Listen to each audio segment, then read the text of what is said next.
Indian Independence Movement, Part 3. Indian Independence Movement was a series of activities whose ultimate aim was to end the British rule in India. The movement spanned a total of 90 years, 1857 to 1947. Nationalist response to war. In the aftermath of the First World War, high casualty rates, soaring inflation compounded by heavy taxation, the widespread influenza epidemic and the disruption of trade during the war escalated human suffering in India. The pre-war nationalist movement revived moderate and extremist groups within the Congress submerged their differences in order to stand together as a unified front. They argued that their enormous services to the British Empire during the war demanded a reward to demonstrate Indian capacity for self-rule. In 1916, Congress succeeded in forging the Lucknow Pact, a temporary alliance with the Muslim League over the issues of devolution and the future of Islam in the region.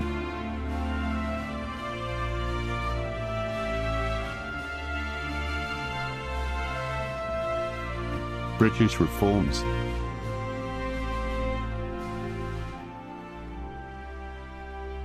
The British themselves adopted a carrot-and-stick approach in recognition of India's support during the war and in response to renewed nationalist demands. In August 1917, Edwin Montagu, Secretary of State for India, made an historic announcement in Parliament that the British policy was for increasing association of Indians in every branch of the administration and the gradual development of self-governing institutions with a view to the progressive realization of responsible government in India as an integral part of the British Empire.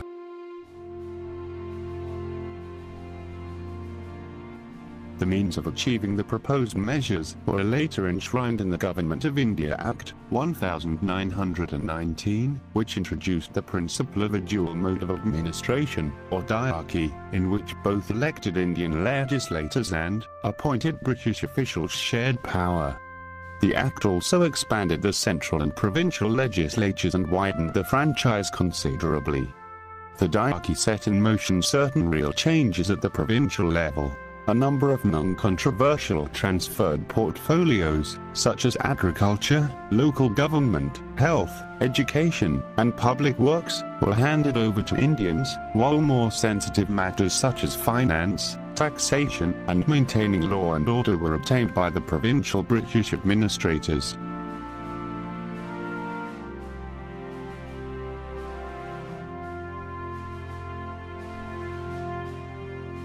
Gandhi arrives in India.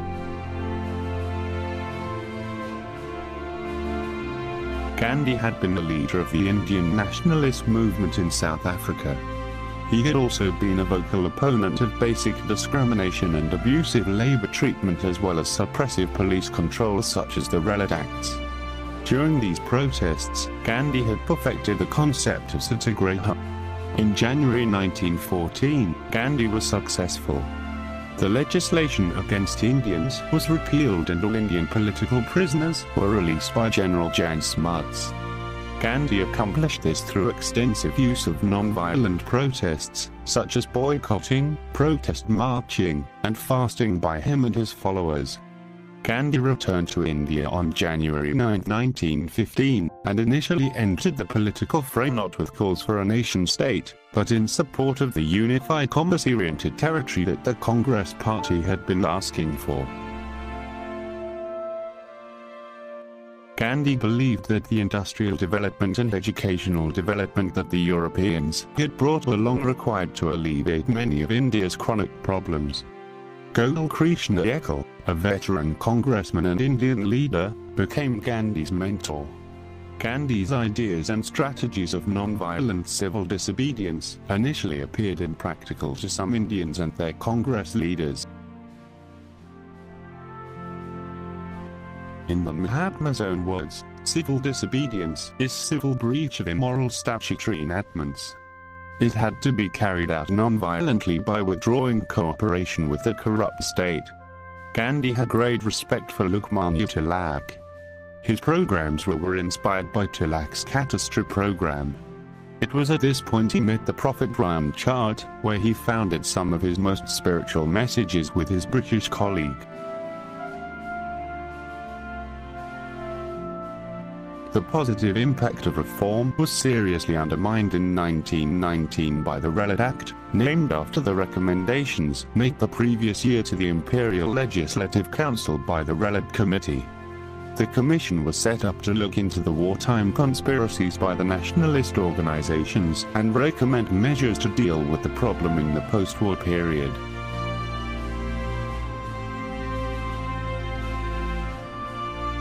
Relate recommended the extension of the wartime powers of the Defence of India Act into the post-war period. The Wartime Act invested the Viceroy's government with extraordinary powers to quell sedition by silencing the press, detaining political activists without trial, and arresting any individuals suspected of sedition or treason without a warrant. It was increasingly reviled within India due to widespread and indiscriminate use. Many popular leaders, including Annie Besant and Ali brothers, had been detained. The Relate Act was, therefore, passed in the face of universal opposition among the non-official Indian members in the Viceroy's Council.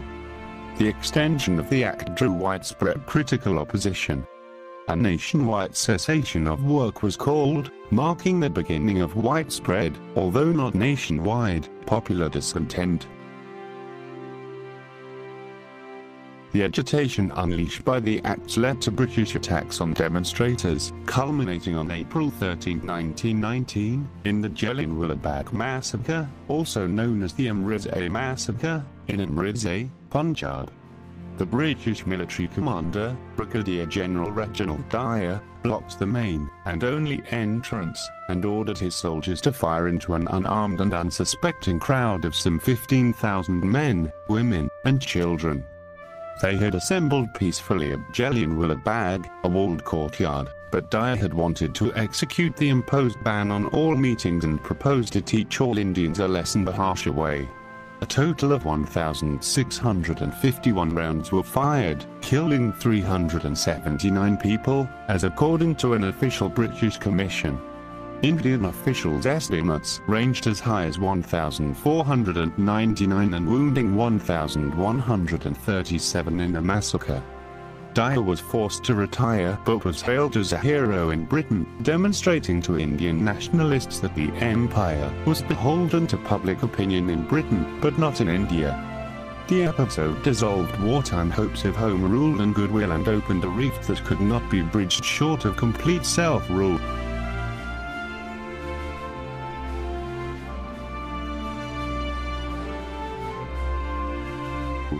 First non-cooperation movement. From 1920 to 1922, Gandhi started the non-cooperation movement. At the Calcutta session of the Congress in September 1920, Gandhi convinced other leaders of the need to start a non-cooperation movement in support of Khilafat as well as for dominion status. The first Satyagraha movement urged the use of Khadi and Indian material as alternatives to those shipped from Britain. It also urged people to boycott British educational institutions and law courts, resign from government employment, refuse to pay taxes, and forsake British titles and honours. Although this came too late to influence the framing of the new Government of India Act 1919, the movement enjoyed widespread popular support, and the resulting unparalleled magnitude of disorder presented a serious challenge to foreign rule. However, Gandhi called off the movement because he was scared after Korai Kera incident, which saw the death of 22 policemen at the hands of an angry mob, that India would descend into anarchy. Membership in the party was open to anyone prepared to pay a token fee. A hierarchy of committees was established, made responsible for discipline and control over a hitherto amorphous and diffuse movement.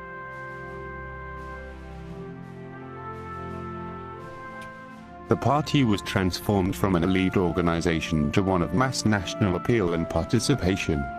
Gandhi was sentenced in 1922 to 6 years in prison, but was released after serving 2. On his release from prison, he set up the Sabarmati Ashram in Ahmedabad. On the banks of the river Sabarmati, he established the newspaper Young India, inaugurating a series of reforms aimed at the socially disadvantaged within Hindu society, the rural poor, and the untouchables.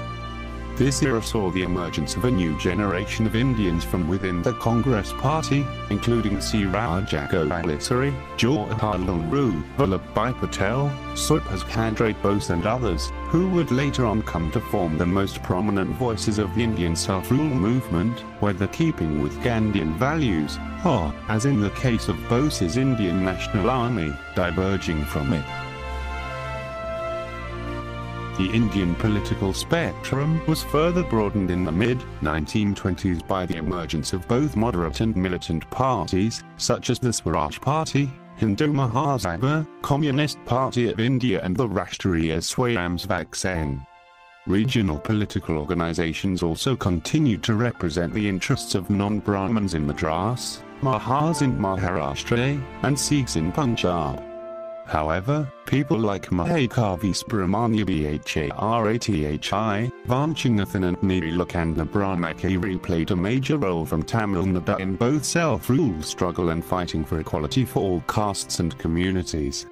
Many women participated in the movement, including Kasturba Gandhi, Gandhi's wife, Rajmari Rakabo, Mathulaxmi Reddy, Aruna Asaf Ali, and many others.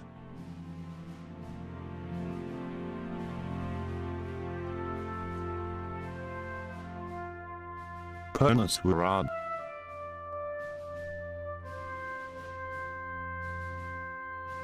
Following Indian rejection of the recommendations in the Simon Commission, an all-party conference was held at Mumbai in May 1928 intended to Purna Swaraj instill a sense of liberation among people. The conference appointed a drafting committee under Motilal Nehru to draw up a constitution for India. The cooperative session of the Indian National Congress asked the British government to accord dominion status to India by December 1929, or a countrywide civil disobedience movement would be launched. In the midst of rising political discontent and increasingly violent regional movements, the call for complete sovereignty and an end to British rule began to find increasing grounds for credence with the people. Under the presidency of Jawaharlal at his historic Lahore session in December 1929, the Indian National Congress adopted the objective of complete self-rule. It authorized the Working Committee to launch a civil disobedience movement throughout the country. It was decided that January 26, 1930 should be observed all over India as the Purna Swaraj, Complete Self-Rule Day. Many Indian political parties and Indian revolutionaries of a wide spectrum united to observe the day with honor and pride. In March 1931, the Gandhi-Owen Pact was signed, and the government agreed to set all political prisoners free, although some of the great revolutionaries were not set free and the death sentence for Bhagat Singh and his 2 comrades was not taken back, which further intensified the agitation against Congress not only outside it also from within. For the next few years, Congress and the government were locked in both conflict and negotiations until what became the Government of India Act 1935 could be hammered out. By then, the rift between the Congress and the Muslim League had become unbridgeable as each pointed the finger at the other acrimoniously. The Muslim League disputed the claim of the Congress to represent all people of India, while the Congress disputed the Muslim League's claim to voice the aspirations of all Muslims. The civil disobedience movement indicated a new part in the process of the Indian self-rule struggle. As a whole, it became a failure by itself, but it brought the Indian population together under the Indian National Congress's leadership. The movement made the Indian people strive even more towards self-rule. The movement allowed the Indian community to revive their inner confidence and strength against the British government. In addition, the movement weakened the authority of the British and aided in the end of the British Empire in India. Overall, the civil disobedience movement was an essential achievement in the history of Indian self-rule because it persuaded New Delhi of the role of the masses in self-determination.